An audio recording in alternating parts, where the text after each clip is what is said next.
ಅಸಮಾಧಾನ ಇರೋದು ಸರ್ ತಮ್ಮ ಸ್ಥಾನಮಾನ ನೋಡ್ರಿ ನೀವು ಎಲ್ಲಿ ಇವರಿಗೆ 45 ರೂಪಾಯಿದ ಮಾಸ್ಕ್ ಯಡಿಯೂರಪ್ಪನವರ 45 ರೂಪಾಯಿ ಮಾಸ್ಕ ಕರೋನಾದಾಗ ಎಷ್ಟು ರೂಪಾಯಿ ಖರ್ಚು ಹಾಕಿರಿ ಸರ್ಕಾರನಾಗ ನಾನು ಗೊತ್ತಿಲ್ಲ. 485 ರೂಪಾಯಿ ಹಾಕಿ ಒಂದು ಮಾಸ್ಕಿಗೆ ಉದ್ಧಾರ ಮಾಡ್ತೀರಿ ಬಟ್ ಇದು ಕರೋನಾದಾಗ 10,000 ಬೆಡ್ ಮಾಡಿ ಅಂತ ಹೇಳಿದ್ರು ಬೆಂಗಳೂರು ಬಗ್ಗೆ.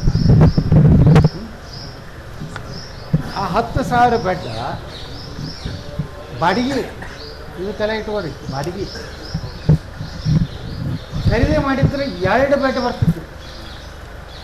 ಅರ್ಥ ಆಗ್ತಿಲ್ಲ ನೀವು? ಒಂದು ಬೆಡ್ಡಿಗೆ 20,000 ರೂಪಾಯಿ ಬಾಡಿಗೆ, ಒಂದು ಪರ್ ಡೇ ಇಟ್ಟು. ಹಾಂ 20,000 ಒಂದು ಪಾಠ, ಒಂದು ಇದು, ಒಂದು ಸಲೈನ್ ಎಲ್ಲ ಬರ್ತೈತೆ. ಎಲ್ಲ ಎರಡು ಸೆಟ್ ಬರ್ತಾವೆ. ಇವರು ಒಂದು ದಿವ್ಸಕ್ಕೆ ಎಷ್ಟು ಖರ್ಚಾಗ ಗೊತ್ತೈತಲ್ಲ ಕರೋನಾದಾಗ. ದಾಖಲಾತಿ ಅದ್ರ ಬಿಡುಗಡೆ ಮಾಡ್ತಾರೆ. ದಾಖಲಾತಿ ಪಬ್ಲಿಕ್ ಅಕೌಂಟ್ಸ್ನಾಗೇ ಐತಿ. ಅದೇ ಎಚ್ ಕೆ ಪಾಲ್ರಿ ಚೇರ್ಮನ್ ಇದ್ರು ಕೇಳ್ರಿ. ಈಗ ಸಿ ಪಾಲ್ ಮಾಡಿದ್ದು ಅದಕ್ಕೆ ನನಗೆ ಕೇಳಿದ್ರು, ನಾ ಎಲ್ಲ ತೆಗೆವಂದ ನನಗೆ ಮಾಡಲಿಲ್ಲ. ಆಯಿತಾ?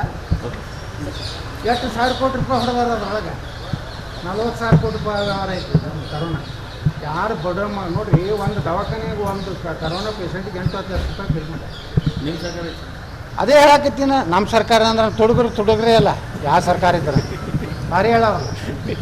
ನಿಮ್ಮ ಸರ್ಕಾರ ಐತ್ರಿ, ನಿಮಗೇನು ಪರ್ಸೆಂಟ್ ಯಾವಾಗಲೂ ತಂದೈತಿ. ನಾನು ವಿಧಾನಸಭೆ ಒಳಗೂ ನಾನು ಹೇಳಿದೆ, ನಾನು ಯಡಿಯೂರಪ್ಪಗೆ ಹೇಳಿದೆ, ಅಲ್ಲೇ ಕೂತಿದ್ದೆ. ನನಗೆ 5,80,000 ರೂಪಾಯಿ ತೊಗೊಂಡ್ರೆ ಮಣಿಪಾಲ ಆಗ್ತೈತೆ. ನಾನು ಕರೋನಾಕ್ಕೆ ನಂದು ಇದು ನಾನು ಅಡ್ಮಿಟ್ ಆಗಿದ್ದೆ. ಎಷ್ಟು 5,80,000 ರೂಪಾಯಿ ಕೊಡ್ತೀನಿ ನಾನು. ಅದನ್ನೇ ವಿಧಾನಸಭಾದಾಗ ಕೇಳಿದೆ. ಒಬ್ಬ ಬಡವ 5,80,000 ನನಗೆ MLA ನನಗೆ ಕ್ಲೇಮ್ ಆಗ್ತಿತ್ತು. ಎಲ್ಲ MLAಗಳು ತೊಗೊಂಡ್ರೆ ನಾ ತೊಗೊಂಡಿಲ್ಲ. ನಂದೆ ಇನ್ನೂ ತನಕ ನಾನು MLAಗಳಿಗೆಲ್ಲ ಫೆಸಿಲಿಟಿ ಐತಿ. ನನಗೆ 1 ಕೋಟಿ ರೂಪಾಯಿದು ಆಪ್ರೇಷನ್ ಮಾತ್ರ ಗೌರ್ಮೆಂಟ್ ತುಂಬ್ತೈತೆ. ಇಲ್ಲಿವರೆಗೆ ನಾವು ಗುಳಿಗೆ ಔಷಧಕ್ಕೆ ಸಹಿತ ರೊಕ್ಕ ಕೊಡ್ತಾರೆ. ಇನ್ನೂವರೆಗೆ ಒಂದು ದವಾಖಾನೆ ಬಿಲ್ ಹಚ್ಚಿ ನಾವು ಕ್ಲೇಮ್ ಮಾಡ್ಯಾರ. ಈ ಚಸ್ಮಾ ತೊಗೋಬೇಕಾದ್ರೂ ಸರ್ಕಾರದಿಂದ ಬಿಲ್ ಹಚ್ಚಿ ತೊಗೋತಾರೆ MLAಗಳು. ಅವ್ರು ಅವ್ವ ಅಪ್ಪ ಹೆಂಡ್ತಿ ಅವ್ರ ಹೆಸರಲ್ಲೇ ಕ್ಲೇಮ್ ಮಾಡ್ತಾರೆ. ವರ್ಷ 4-5 ಲಕ್ಷ ರೂಪಾಯಿ ಮಾಡ್ತಾರೆ. ನಾನು ತೆಗೀರಿಪ್ಪ ಇದ್ರಾಗ ಎಲ್ಲ ಸಿಗ್ತಾರೆ ನೋಡ್ರಿ. ನಾವು MLAಗಳು ಇವತ್ತು ನಮ್ಗೆ ಎಷ್ಟು ಪಗಾರಿಗೆ ಎಟ್ಟೈತಿ ಗೊತ್ತಿರ್ತಲ್ಲ. 2 ಲಕ್ಷ ರೂಪಾಯಿ ಪಗಾರ ಐತಿ ನನಗೆ. ಒಂದು ಬೆಂಗಳೂರು ಒಂದು ಕಮಿಟಿ ಮೀಟಿಂಗ್ ಹೋಗ್ಬಂದ್ರೆ 65,000 ರೂಪಾಯಿ ಬರ್ತೈತಿ. ಮತ್ತು ನಾನು ಔಷಧಗಳಿಗೆ ಚಸ್ಮಾ ತೊಗೋದು, ಅದೇನು ಇದು ನಾವು ಶುಗರ್ದವ್ರು ಇದು ತೊಗೋತೀವಿ ಇನ್ಸುಲಿನ್, ಅದನ್ನೆಲ್ಲ ನಾವು ಸರ್ಕಾರದಿಂದ ತೊಗೊಂಡು ನಾವು ಮನುಷ್ಯರ ಅದೇ ಬಡವ್ರಿಗೆ ಕೊಡೋದಿಲ್ಲ. ಹಂಗೆ ಇವರೆಲ್ಲ ಮಾಡ್ಯಾರ. ಇವ್ರದ್ದೆಲ್ಲ ಇವ್ರು ಮಾಡಲಿ, ನನ್ನ ಮ್ಯಾಗ ನೋಟಿಸ್ ಕೊಡಲಿ, ಪಾರ್ಟಿದಿಂದ ಹೊರಗೆ ಹಾಕ್ಲಕ್ಕೆ ನೋಡಲಿ, ಇವ್ರದ್ದೆಲ್ಲ ಬಣ್ಣ ತೆಗಿತೇನೆ. ಹಾಗಾಗಿ ನೋಟಿಸ್ ಕೊಡ್ತಾ ಇಲ್ಲ ಸರ್. ಹಂಗಾಗಿನೇ ಕೊಡ್ತಾ ಇಲ್ಲ ಸರ್. ಭಯ ಐತೆ ಸರ್. ಇಷ್ಟೆಲ್ಲ ಮಾತಾಡಿದ್ರು ಸರ್. ಇಷ್ಟೆಲ್ಲ ಮಾತಾಡಿದ್ದೀರಿ ಸರ್. ಅದು ತಿಳ್ಕೊಬೇಕು ನೀವು. ಭಯ ಸತ್ಯ ಹೇಳಿದ್ರೆ ಎಲ್ಲರಿಗೂ ಭಯ. ಭಯದಲ್ಲಿ ಇಟ್ಟಿದ್ದೀರಿ ಸರ್. ಎಲ್ಲ ಭಯದಲ್ಲಿ ಹಿಡಿಯಬೇಕು ರೀ. ಎಲ್ಲರೂ ಕಳ್ಳರಾದ್ರೆ ರಾಜ್ಯ ದೇಶ ಯಾರು ಉಳಿಸ್ತಾರೆ? ಈಗ ಮೋದಿಯವ್ರದಾರ ದೇಶ ಉಳಿದೈತೆ. ಮೋದಿಯವ್ರ ಬದಲು ಯಾರಿದ್ದು ನಿಂದು ಎಷ್ಟು ಹಗರಣ ಅದು ಈ ದೇಶನಾಗ.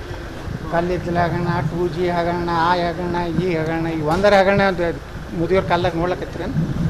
ಒಂದರೆ ಯಾರು ನೇರವಾಗಿ ಮೋದಿ ಬರೇ ಹಂಗೆ ಟೀಕಾ ಮಾಡ್ತಾರೆ. ಮೋದಿಯವ್ರ ಭ್ರಷ್ಟಾಚಾರ ಅದಾರ್ಥ ಹೇಳೋ ತಾಕತ್ತು ಈ ದೇಶನಾಗ ಯಾವಾಗ ರೈತ ಅವ್ರು ಅದಾರ್ಥ ದೇಶ ಉಳಿದದ ಅಷ್ಟೇ. ಅವ್ರ ಸಲುವಾಗಿ ನಾವು ಕೆಲಸ ಮಾಡಕತ್ತೀವಿ. ಇಂಥ ಯಡಿಯೂರಪ್ಪನ ಕೆಲಸ ಮಾಡೋದು